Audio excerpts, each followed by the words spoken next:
Why is the dirt pulling away from my house? Hey everyone, it's Roger with Williamson Foundation Repair. Since 1985, the most trusted name in foundation repair. Today, we're going to talk about, in the summertime here in Texas, when you develop that large crack between your house and the dirt. We're going to talk about what that is.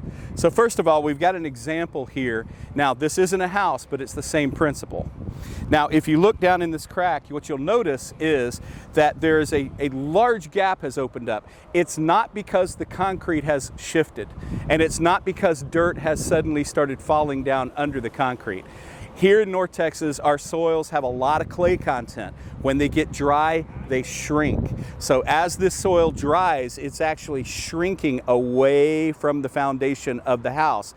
And that's what's opening up the gap.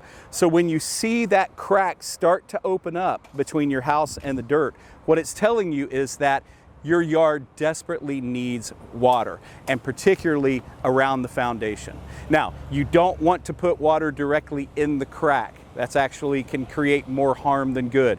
You want to water about 6 or 8 inches, 12 inches away from the foundation to try to wet those soils and swell them back to the house.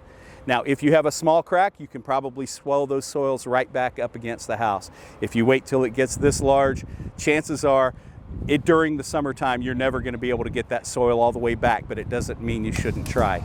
When we get into the fall, we get a lot of rains, that soil's going to come back and that crack's going to go away.